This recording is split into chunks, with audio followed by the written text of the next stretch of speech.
Hey everybody, I'm Invisible Katana, and these are my top 7 moments from the Ubisoft press conference from E3 2015.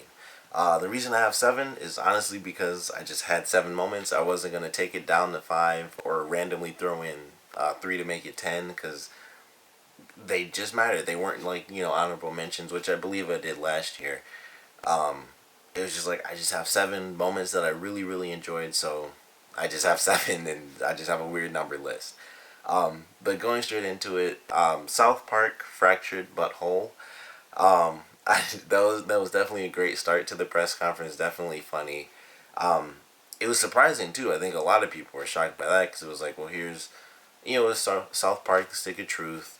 Great game. I haven't played it myself, but I know it got great reviews. Um, and then we get this trailer. It's like, oh, they're continuing the thing, and then even in the trailer itself, they're being silly with it. It's like, oh crap, we got the wrong game. We're superheroes now. So it's just really cool. Like it takes off right where the last game ended, and now everyone's doing a superhero game instead of a fantasy game. So we're gonna see even more powers.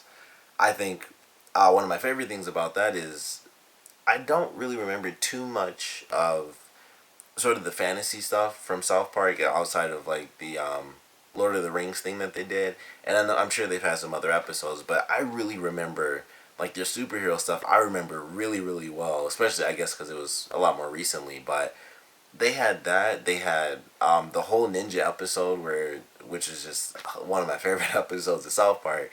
So seeing them in their superhero form, especially like Butters, I think we've seen Butters as like, a supervillain so many times throughout the series.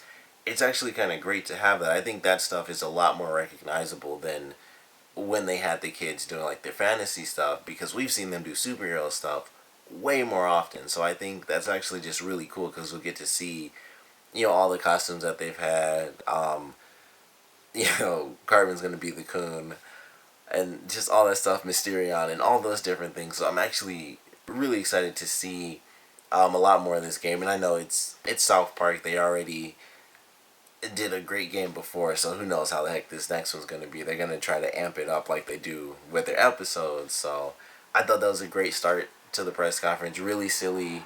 Nice little twist within the trailer where it's like, oh crap, it's not fantasy again. Totally different superhero, so new weird crazy powers. They might have some stuff kind of carry over from the last game where you can use some of the old things and go kind of fantasy with it. But I'm excited to see how this one plays out. I think it's gonna be South Park, another really good South Park game, I'm sure. So we'll just have to kind of wait and see how that stuff plays out. But that was my number 7. Going into number 6 was something that kind of goes up and down depending on what's shown off for it. And it's going to be on another list a little bit later, and it's going to be a lot higher than it is in this list. But that's AC Syndicate. For Assassin's Creed, I love the franchise. I'm excited for the new one. I believe it comes out in November or October, at the same time it always does. Either way, I won't be able to get it because I don't won't have a franchise a console to play it unless. And I'm really hoping on this. I'm really hoping that this year for Black Friday they do kind of like they did last year, where it was like the two main games in the franchise come with the PlayStation, and then I'll do it where I can get Unity and Syndicate together. That would be great.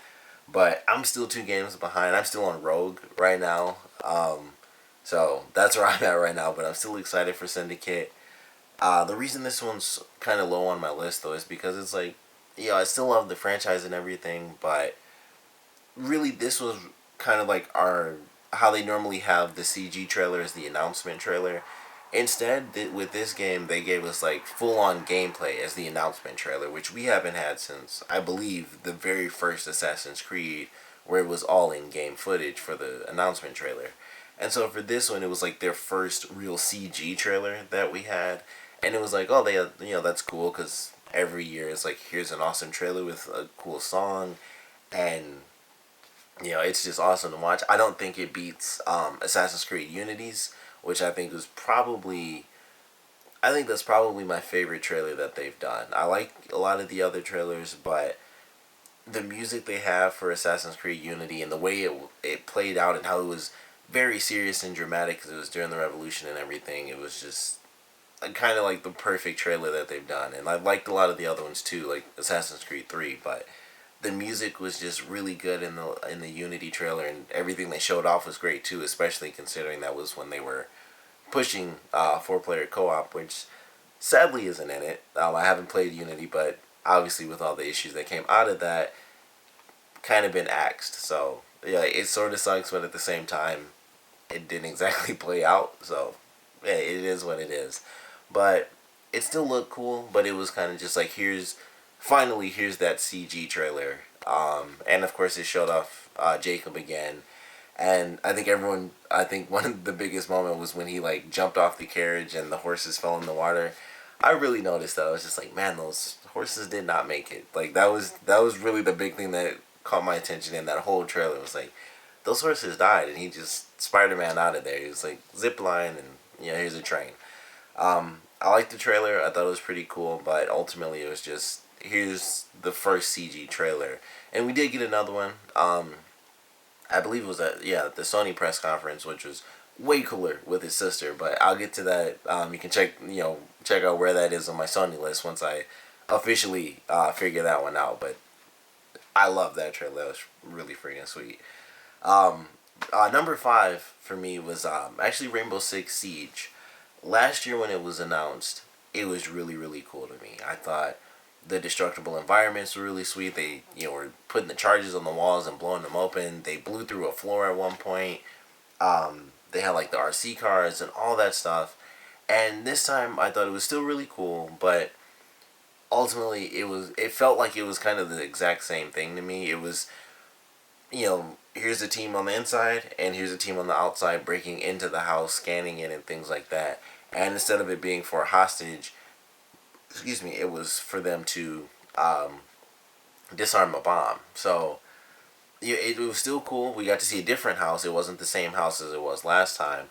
So it was a different layout and stuff, but it didn't really show off too much that was very different. I think some of the items may have been different. Some of the weapons, like they showed off that the RC drones can destroy or disarm some traps for the characters before they break into the house or kind of start the action up really crazy. So I thought that was a cool little thing to show off. Got to see, more teamwork and stuff like that. I thought one of the funny things was how they mentioned that at rehearsal the guys didn't win, so they actually won, and it was like, oh, they actually beat it this time. They mentioned, 2 people said that, so I thought that was kind of funny, but it looked cool. It just doesn't have a ton to it. We did get to see that Angela Bassett's going to be in the game. So now everyone's doing that, I guess, like Kevin Spacey, and now if Angela Bassett, we're going to have somebody else for the next big army game. But it seemed cool. They didn't give us too much for the story. It was basically, she's going to be like ops and making sure, the team has what it needs, and you're doing something a little bit off the grid compared to normal, because something she mentioned is like, I don't care how you get these people, like protocol doesn't really matter. Just get the top people that you can to form this team. So we get like a little snippet of how things are going to play out throughout the story, and how welcome some of these ideas are going to be for the teams kind of forming the way that they are. Or I guess, our team forming the way that it does within the game. But it still looked cool. It's just that we didn't really get to see a lot.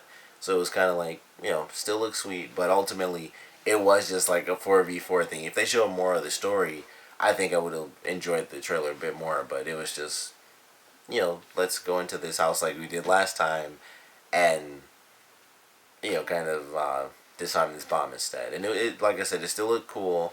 Also, last time when they like officially announced it, it was actually 8 people playing. It was like 4 versus 4. And it wasn't like the 4-player co-op mode where they get swarmed by bots when they're like defending the bomb. So I think that was a little bit cooler too, where the teams were actually going against each other. Even though that was obviously scripted, where they had certain people do certain things, it still looked a lot cooler because they were like, blowing the entire house apart. They were like blowing through walls. They blew like I said, through the floor and all that stuff. So a lot more cinematic compared to this one, which was a lot more realistic, and these guys actually playing to try to win.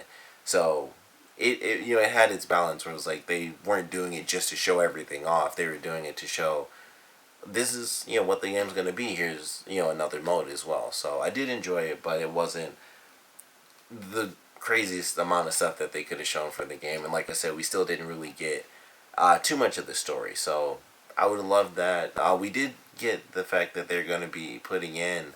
I don't know. I don't think that was with Ubisoft. I think that was at a different conference. But they did mention somewhere that we will be getting Rainbow Six Vegas 1 and 2 with the game, which I think is really cool. I like Rainbow Six Vegas. I played through it. I think my uncle had it, and I played through like most of it. I don't think I got to beat it, but definitely a fun game. Probably the biggest one in the franchise, like the Vegas, I guess subtitle, of the Rainbow Six games. But I thought that was really cool. That was definitely a nice little bonus for people who haven't either experienced those games at all or haven't had them. You haven't played them in a long time, and they may or may not kind of upgrade them a little bit. They didn't mention whether or not they did. They just said comes with it, but we'll wait and see. We'll get some more info a little bit later on in the year. There's probably some more demos out. I'm sure there's still going to be the multiplayer demos and stuff like that, but I'm sure there's still some more demos out there that we can check out and stuff like that. So that's my number 5 for now, and I think it was good, but I'm waiting to see, like the story of it, because that's always what gets me more than anything else is the actual single player story or co-op story. However many people can play with me, the story is where it's at for me. But number 4 is a new IP, another interesting new IP that we saw at E3 this year, and that's For Honor. I loved the trailer that they had for it. I thought it was really cool, very cinematic, where like the people are walking in the same motions and everything, and it's rotating around them, and it changes locations constantly throughout. I thought it looked really good, and then of course we actually got to see a 4 versus 4 battle, which I thought was pretty nice. I do wish the samurai won because I love samurai. But it was pretty cool. Like we got to see the different classes within them, within the two groups that we really got to see, and I thought it was pretty cool. Like the person that won, like the signature move is that he would basically flip the sword upside down and slam it into the people's shoulder because it's easier to do it that way. And I just thought that's a cool little move to have where it's easier for the person to like flip it and slam it down into someone's shoulder. So that was a cool little move. It definitely gets violent. There was like, full on decapitation at the end there. But it seemed pretty cool. It was something that was like, this looks pretty cool, but at the same time, it also kind of just looked like here's 4 versus 4 and NPCs across the map that you're just going to block and then take out in like one hit. And it's really going to just be the human characters that are going to cause an issue for you. But it looked pretty cool. I'm excited to see a lot more of this game because we will get to see the different classes and how each class has a different move and stuff like that, and also some more of the different nationalities that we get to see throughout the game, because it seemed like they had kind of like 3, and it was basically samurai, Vikings, and then I just called them Templars because they had the stuff on. I can't think of the actual name, so I'm just going with Templars. But like it seemed like those were the 3 they really showed off. So I'd love to see us get a lot more different factions to come into the game, and also I'd like to see how expansive these maps are, and if it's just a 4 versus 4 crazy open map type of game, or if this game will actually have the story to it. Because I think, like I said, story is more important to me, but I still think it could work if it is just 4 versus 4, as long as they do it right. And considering the current generation, it could also expand far beyond 4 versus 4 if they decide to do it that way, where it's almost like Battlefield type levels, where it's like all these NPCs instead are actual players. Like some people may have to be grunts and there can only be 4 of the main class, but it seems like it could definitely go that route, and I'd love to see if that's where they take it. I kind of doubt it because they started off only doing the 4 versus 4, but yeah, I thought it was a pretty cool new IP, nice crazy battle war game with a lot of different settings and stuff, and seemingly a lot of different moves that are going to come from these different factions. So I thought For Honor looked pretty cool. The trailer was definitely amazing. I loved how cinematic it was. So that was a nice little treat before an actual live demo, which I didn't think we were even going to get. I thought it was just going to be like, oh, here's this cool trailer. That's really sweet. And then, we actually got the 4 versus 4. So that was actually a nice little surprise. Number 3 is actually The Division. I've been excited for this game since it was announced. I love sort of post-apocalyptic games. This one's sort of a pseudo post-apocalyptic thing because there's still a lot of people within the city, and they're battling this virus. Still not a ton of info for the story, which I'm still really waiting for. They're basically just showing off like different modes for us, and it's like, here's how amazing the game looks, and here's all the cool things we have. Like in the first playthrough, where it's like you could shoot. When people would shoot through windows and light would come through the window, it would be very cinematic and dynamic lighting and stuff. And this one kind of showed off the interaction between the players, where it's like, here's you as a player, and here's other characters that randomly come in across your world. And that's one of those things where you always have to wonder exactly how it's going to play out, where it's like, is it just going to be everyone? And it's just like, you're here and they're here when they're playing single player, possibly. Like, they didn't really specify that either, whether or not it's a specific mode within the game. I have to assume it's actually like in the game single player you can do this, and you stand as the main character and people join you, I have to assume. And that's kind of how it works out. But they had 3 people as a team, then 2 other people just join them, and it's like, all right, let's take these enemies down who were taking a selfie, which I thought was really funny. And the guy was like, yeah, now you're in your happy place. That was just really silly to me. But the action looked good and stuff, and I was really trying to decide where to put this on the list, because like, I'm excited for the game, but what they showed us wasn't like super amazing. Kind of like the footage we'd seen before. It was kind of like the Rainbow Six thing, where the footage before, like, it's the games themselves you can be excited for, but I kind of based the moments on what we actually got to see at the conference. But I do think it was actually some pretty good stuff. We got to see some similar weapons, but it did. I think what made me decide to actually put it at number 3 was the fact that it showed this interaction between characters randomly meeting each other. Because every other thing was like, all right, we're all working together. Let's take these guys out. Here's, 3 of us playing, and here's a 4th person. I still remember this from last year. They mentioned like the smartphone app where like one person could be like a little RC drone and help shoot people and stuff like that. And so this year was like, we don't know these characters, and this is an interaction you can have where random people will just come across you in the world, and you can either work together or take each other down. And it was actually pretty sweet, and we got to see sort of the gameplay of it. And I put in like little quotes like, no honor among thieves, and there really wasn't. It was just like, they turned on the 2 people that helped them out. It's like, all right, we're gonna get extracted out of here. And they did show off the fact that it was a totally different zone. It was the black zone. And one thing I was looking forward to, I was hoping they would do this, even though they were talking about it.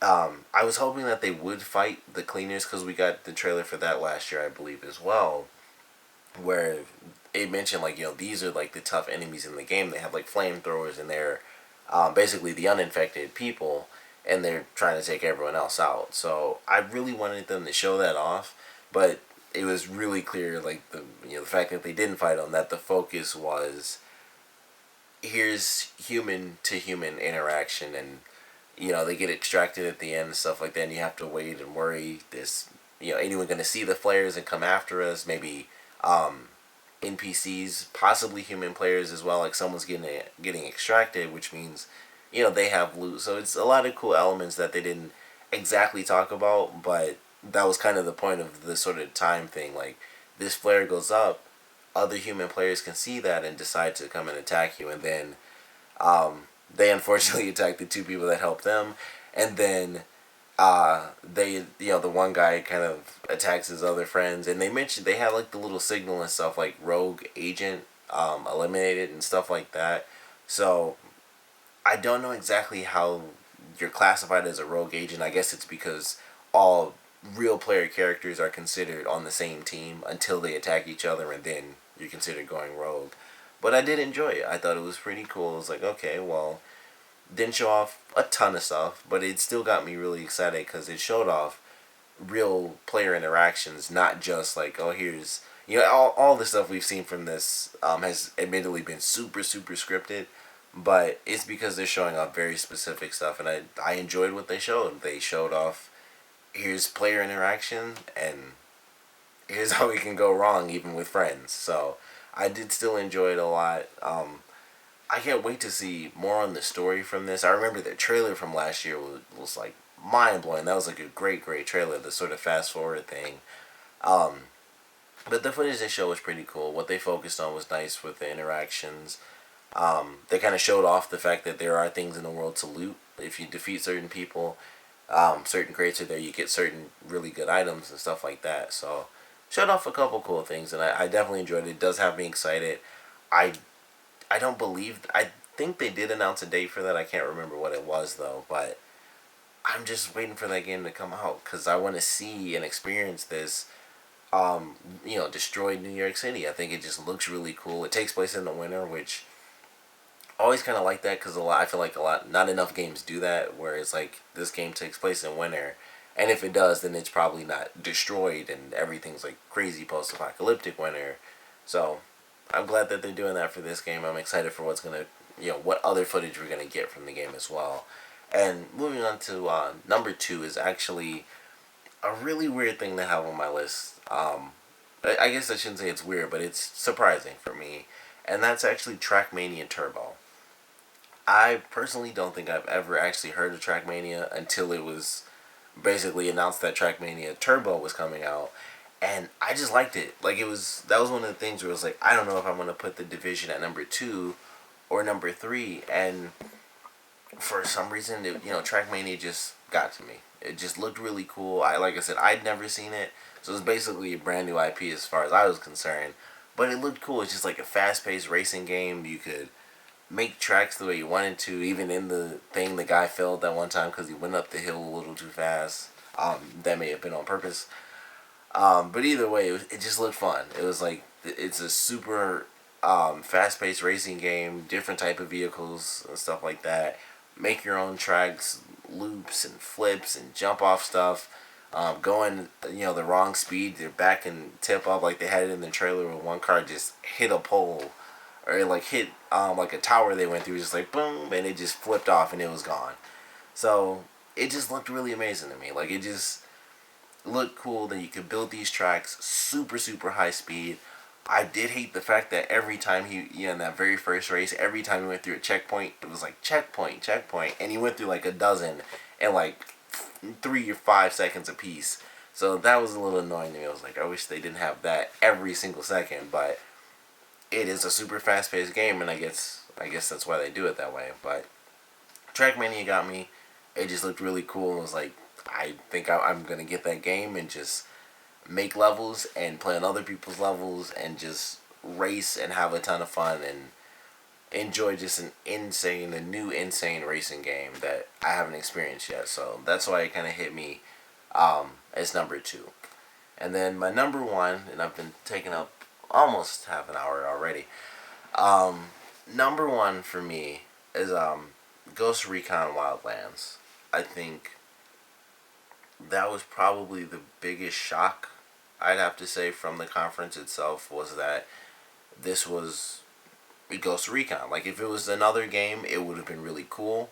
But the fact that it was Ghost Recon is very surprising because Ghost Recon, it's just not what it used to be. Ghost Recon Advanced Warfighter and stuff, where you're in war, you're actually fighting a war and stuff, and now it's kind of like we're just taking out drug runners in an open world. It looks amazing though. I love the way it looked. I thought the CG portions were pretty cool, the way they did that and played around with it. And then of course the actual gameplay was obviously the best stuff. They're like dropping out of planes. It's a full on open world and stuff, and it looked huge based on what we got to see. Different ways to take out the enemies, and who knows, based on how they did the trailer, they kind of did make it seem like that could actually impact the way the game sort of unfolds, where, they left the guy alive, and that's kind of where the trailer actually takes place, because he lived, and then ultimately he got beat up by the guy who was his boss. So if that is how it plays out, I think that'll be pretty amazing, and you leave certain people alive, and you could see them either return, maybe differently, maybe they'll have different faces that have like a scar, maybe there goes a hand or something because you left them alive and they messed up something really important, or you could just have it where they end up getting killed off because they shoot up something a bit too important and they weren't important enough for it to balance out. But I love the way it looked, the different styles, like going stealth, um, going, just crazy guns blazing and stuff like that. All the different styles look cool. The fact that it was an open world was probably my favorite part about it. It's like, of course, we can have a million different games where it's like, all right, we have this target to take out, and here's a cutscene. We land in this location or something. It's probably a big map, but still, it's just a cutscene. We land here, and now we complete the mission. There's another cutscene, and then we go to the next mission. This is fully open world, tons of different stuff, lots of cool things to see. Mountaintops, like I said, jumping from planes and things like that, and you could see a giant scope of the landscape. And it just looked amazing to me. It just had me really excited for it. I think it's pretty much guaranteed I'm going to get this game. It's going to be 4-player co-op, which is really nice. I'm sure if you're playing single player, there'll be bots. But it just looked really, really nice. I think it's going to definitely be something to play. And definitely something to look out for, like to see what extra content we get. How the story, for this one plays out as well. And what they do with such an open world. Like if it's an open world game, or some of these things just going to be side missions for us to do and some are main missions. Is everything kind of a main mission because it's our job as these characters within the game? I'd love to see get some more information on that, but that was without a doubt my number one moment because it was a great trailer. I thought the action was just very well done. The fact that it was open world just kind of sealed the deal. You can just walk around and explore this world without being in a mission or anything like that. And who knows how that's gonna play out as far as the story goes and how we get missions and things like that. But it looked amazing. I'm incredibly excited for it. Those were my top 7 moments from the Ubisoft press conference. Of course, I want to know your favorite moments, your least favorite moments from the press conference. Um, you know, favorite games. There's some things on here I'm sure I didn't, that you guys don't have on your list. Some things that I left off of mine that you probably have on yours. Some of you maybe Just Dance is on your list. I just have no interest in that whatsoever. But definitely want to know your favorite moments and your least favorite moments of the conference. So please comment below, let me know, and thanks for watching.